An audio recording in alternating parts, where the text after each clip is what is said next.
آنکھوں سے ان کا اندازہ لگا لیں. مجھے یہاں پر کل یہ کرنٹ ڈیفیسٹ اور خدا جانے کیا کیا بتا رہے تھے. میں یا آپ اپنے حلقے میں جا کر کسی غریب عوام کو کیا ان کو کرنٹ ڈیفیسٹ بتائیں گے کہ ہماری عیاشیوں سے تم لوگ اس حال تک پہنچے ہو؟ اب تم ہی لوگوں کو برداشت کرنا پڑے گا, یہ قربانی تم لوگوں کو دینی پڑے گی. لیکن پھر میں نے سوچا کہ قربانی تو حلال جانور کی جائز ہے. تسمین ہم حلال ہیں, جن کی قربانی نہیں ہے ان کی قربانی جائز نہیں ہے. اب آپ دیکھ لیں گے کہ یہاں پر اٹھتے ہی جو بولا تھا, میں آج اس فورم پہ اپنی پارٹی کی طرف سے مسلم لیگ فنکشنل اور صدر پیر پگارا اور صدر الدین شاہ کی طرف سے میں آپ بلاول صاحب کو میں دعوت دیتی ہوں کہ آپ سندھ سے مہنگائی مارچ شروع کریں, ہم آپ کے ساتھ ہیں. اور میں اپنے ایم کیو ایم کے بھائیوں کو, یہ وقت ہے اپنی مہاجر قوم کے ساری گلے دور کرنے کا کہ تب بھی آپ لوگوں کے ساتھ تھے مہنگائی کے لیے, اور آج بھی اس حکومت کو لات ماری ہے اس مہنگائی کی وجہ سے. لیکن ہم یہاں پر بیٹھ کے صرف باتیں کریں گے. یہاں پر میری کچھ ممبران سے بات ہوئی ہے, نام نہیں لوں گی میں. ایک سے میں نے کہا کہ کل تم ڈیسک تو نہ بجاتے, سن لی تھی تقریر, کہتا غریب پیدا کیوں ہوتا ہے, غریب کا قصور ہے. ادھر کسی نے مجھے بولا کہ مسلمان کو صبر اور شکر کا درس دیا گیا ہے, صبر شکر کریں, پوری دنیا میں مہنگائی ہے.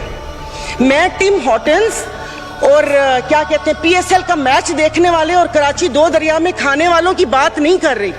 میں اس کی بات کر رہی ہوں جس کے 5 بچے ہیں اور ایک بائک ہے, وہ پیٹرول بھروائے گا, دوائی لے گا یا کیا کرے گا. انہوں نے یہاں پر وہ کہتے ہیں کہ شہد میں گھول گھول کے یہاں پر سارا یہ بجٹ بتا دیا. میں ویسے لکھا ہوا پڑھ نہیں سکتی اس لیے کہ اس میں جذبات نہیں ہوتے, وہ ریڈنگ ہوتی ہے. جیسے کل پرسوں یہ وزیر خزانہ ساکا صاحب نے آ کے بنا جذبات کے یہاں پر آ کر کاغذ پڑھ کے اور یہ جا اور وہ جا دوسرے کے اوپر, اور پیچھے یہاں پر بیٹھے ہوئے سارے پیچھے ڈیسک پہ جا رہے تھے کہ اس نے وہ کر دیا, کیونکہ ان کی تو دکان چل رہی ہے.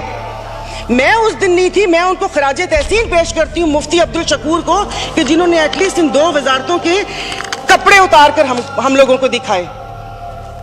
یہ ایسے نہیں ہوگا. مجھے بتائیں کہ وہ عوام ہی نہیں رہیں گی تو آپ لوگ حکومت کس پہ کریں گے؟ اور بجلی کی بات کر رہے ہیں تو آپ مجھے بتائیں کہ آئی پی پیز کے معاہدے کس نے کیے تھے؟ آئی پی پیز کے معاہدے تو انہوں نے کیے. اور کل انہوں نے کہا کہ حکومت جیسے ہی سنبھلنے والی تھی تو سیلاب آ گیا. تو جناب اسپیکر مجھے معاف کر دیجئے, جس وقت سیلاب آیا تو اس وقت تو ہم اپنی زندہ دلی کا ثبوت دے رہے تھے. 75 کروڑ عوام کے خون پسینے اور ٹیکس کی کمائی سے ہم یہاں پر تقریبات کر رہے تھے. اور مزے کی بات ہے, پلیز مطلب میں بہت آرام سے بات کر رہی ہوں, کوئی طنز نہیں کروں گی, کہ ابھی آئین کی تقریبات کا آغاز ہوا ہے. کیا آئین کے آرٹیکل